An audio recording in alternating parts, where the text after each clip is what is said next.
Half an A viewers, welcome again to another episode of the We Want to Know Action Pack Show, hosted by yours truly. My name is Phil Letty. I'm very thankful to have you guys view today and see what we have to offer as far as our conversation with another candidate vying for one of your 15 votes this primary election. Our special guest today is Mr. Roy Quinata. Half a day, Roy. Half a day, good morning. Thank you to the Action Pack. Thank you, Phil Letty, for hosting me today. I really appreciate you guys' opportunity, giving each of us candidates some time to discuss our platforms. Absolutely. We are a firm believer that an informed and knowledgeable voter is a powerful voice at the polls. So real quick, for any new viewers, Action Pack was formed out of a need to play an active role in government beginning at the grassroots level. Action Pack comprises members from a cross-section of Guam society, representing all walks of life and united in our belief that we can affect change through action. We welcome you to get to know us better, as we hope to help you get to know our candidates better. So we'll jump right in, Roy. If you could give us a quick introduction, and then we'll get to the three questions that we discussed. Good afternoon. My name is Roy Quinata. I'm number 3 on the Democrat side. I am asking for your vote because I think making a difference begins with you. My platform begins with H, housing, E, economic development, A, accountability, L, land. So those are the 4 pillars of my platform, and those are the 4 things I really want to work on if elected. And if you give me the opportunity, I promise I will work very hard for you. Awesome. Well, you did mention the 4 pillars. Our first question with the candidates is if you can expound on the 3 pillars, but since you do have 4, if you don't mind going a little bit more in depth to our viewers and the voters understand really what you mean with your platform items.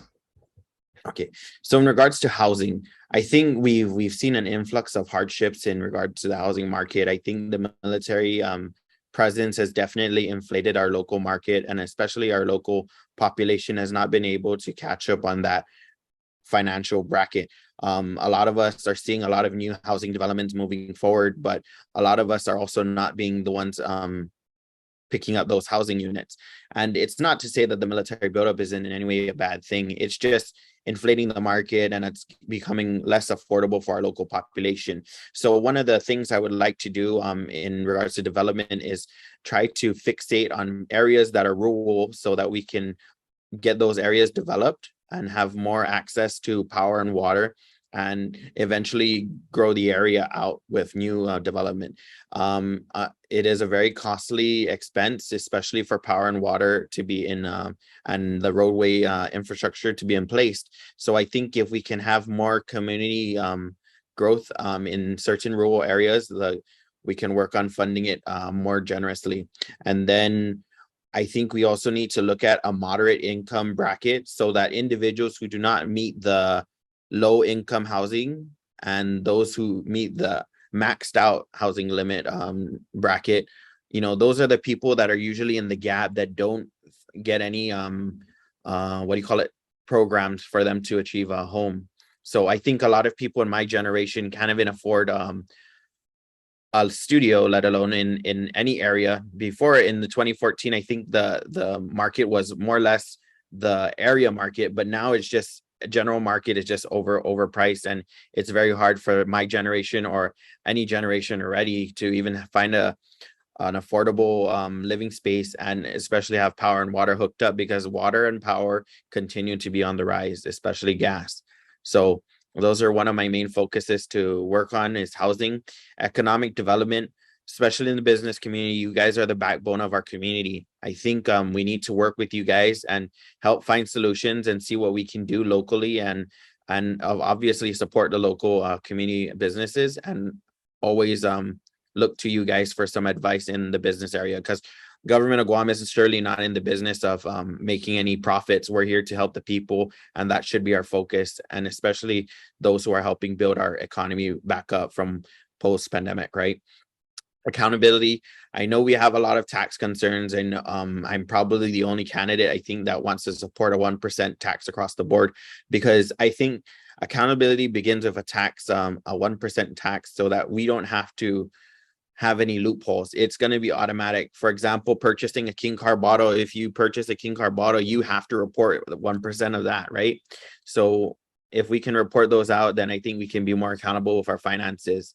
Land management, I think we, again, with development, we really need to work with GPA and GWA to find more resources to ensure that the land management can also be more developing and, how do you say it, be more accessible to others. I think with Chamorro Land Trust, it says as old as me, I'm 26 years old. I was born in 96. And I think the last land lease issued was in December 3rd of 1996. So those are one of my big triggers too, is why do we have issues still continuing that are as old as me? So that's pretty much my platform. Well, I Thank appreciate you again. the areas that you are focused on, because without a shadow of a doubt, there is a housing crisis on Guam, and it is getting more and more challenging for the local residents who live here and are lifelong residents to afford. Not just, it's almost like owning is out of the question, and now even renting is quite a challenge. Along with the economic issues that you have brought up and the tax issues, supporting the local business community, as well as have implementing, I guess it's sales tax is kind of what you're saying, Yes. or you're speaking of. You know, those are things that work hand in hand, as far as the government having that dialogue with the business community, talking to some industry experts, and coming to you know, the best path forward that benefits all, not just one side or whatnot. The government and the business community should never be at odds. I believe that there is a lot of more work and progress that we can make if that dialogue and is received and respected on both ends. So I love that aspect, and yes, definitely the land aspect. That's a pretty stark fact that you mentioned in regards to the last land lease being issued out in '96. That's quite some time. So so if you know, if the voters bring you through to the general election, and we'll have another conversation, because we would definitely like to hear more of these ideas. So thank you for that. Now, on our next question is, what is one main focus item that you believe you can realistically accomplish in one term? Okay, one realistic possible bill I would be introducing would be to create a moderate income bracket. So those people who are in a gap between low income and you know, the well-off community, obviously they don't need any programs. We really need to help the day-to-day workers, the ones that are always misplaced in the gap. So I would like to establish a moderate income housing bracket so that we can help find programs for these people who are always lost.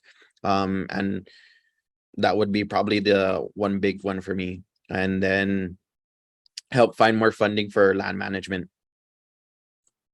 Great. Yeah, definitely. There are quite a few of percentage of our population that is segmented into that middle class, if you will, where, like you said, not approved for government assistance, but definitely living below the comfortable line. So you know, those are some programs that I guarantee speak to a lot of people.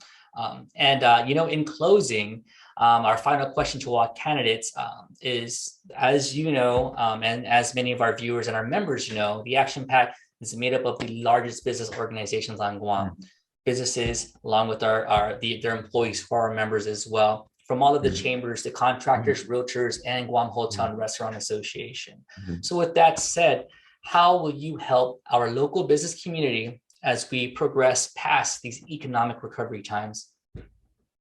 So I probably missed one big thing I'm very supportive of is workforce development. I think GCC has worked really well with a lot of the business community groups, especially Cabris Marine. Joe Cruz down there has been very supportive with GCC's boot camp programs, right? So I will really definitely support the GCC college so that we can infuse more employment opportunities for the younger generation, especially those who really want to start something new. I love higher education. I personally didn't graduate with a degree, but I want to emphasize that having a degree is great, but those people who aren't meant for educational path, they should be able to find something else better, you know, for themselves. I mean, we do need electricians. We obviously see it in the construction trade industry that our local population is very much lacking that infusion. So that's why we have multiple construction boot camps. We have multiple trucking boot camps. We have multiple CNA boot camps. And I want to applaud the GCC program for allowing all of those boot camps to happen. And we applaud all the hard work that goes behind it. And we are continuously rooting for new boot camp teams so that we can help alleviate some of our shortfalls in our government and our island. Definitely, I'm a firm believer and a huge advocate for that continuing education, whether it be through the college route or GCC has an amazing program, and I'm a huge backer of the GCA, the Contract Association Trades Academy, is an amazing program as well, and that is a path that some really gravitate towards, and you're able to learn on the job in a sense while getting paid. So it's an amazing Definitely. path.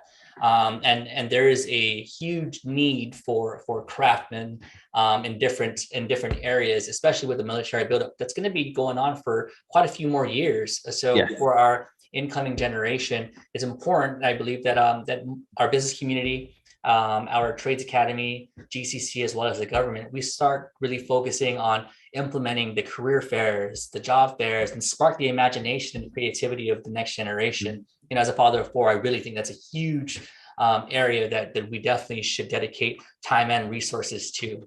So I appreciate that answer. And now, we appreciate your time, but you are speaking to the voters and our viewers. So is there a closing statement that you want to give to the voters and the viewers in regards to your candidacy to possibly become a next lawmaker on island? Okay. I just wanted to thank the Action PAC. Thanks to Phil Letty again for hosting us. My name is Roy Quinata. I'm the youngest candidate stepping up to serve you, the people of Guam. I'm stepping up to serve you, the people of Guam, because I think making a difference begins with you. And if you are not going to step up to make a difference, and you're not going to help provide solutions for our island, or in any way be a vehicle or vessel to promote better quality of life, then you're obviously in the way. If we want a better community, we all have to come together and work together. So I think the late Angel Santos once said that generations will come, generations will go, but if the generation today is not willing to face the challenges of today, then the next generation will face the same challenges. So I'm very hopeful to have one of your votes this coming election. And if I make it past the primary, I will again work harder to win your vote in November. And with that being said, I'm running to make a better foundation for the next generation. And I'm hopeful to have that opportunity. And if there's anything you would like to discuss with me personally, please reach out. Have a good day. Well, I appreciate your time. I appreciate your candor. And I personally want to applaud you, especially at your age, to take the step and the leap of putting in a candidacy packet and moving forward. You sound very passionate about what you're trying to accomplish for the betterment of our island. And that's the whole reason for this dialogue and this podcast show. So we really want the voters to be informed as well as knowledgeable before they hit the polls. It's easy to have a bias, but sometimes we got to put that bias aside, really give all of the candidates our open conscience and ear, and really hear what they want to do. Also, for the candidates that have had the privilege of serving us in previous legislature, we should, as a voter, look at their track record. What have they done, and have their actions benefited a better Guam moving forward? Because like the great quote that you mentioned, I too like to push forward and work for the Guam that my children will inherit, not just the Guam today. So I love your candor, and I appreciate your time. And as for our viewers, thank you for your time, and thank you for tuning in to another episode of the We Want to Know Action Pack Show. This is your reminder, the primary is on August 27th. And if you have the time, by this Friday, which is the 19th, early voting is still open at Weston. So again, primary is on August 27th. Please watch back Mr. Roy's interview with us. Please watch back the rest of the candidates and come to your conscious decision of who you truly feel has the values and the foundation to better Guam moving forward. So Roy, thank you for your time. Guam, thank you for your time. Everyone be safe and God bless.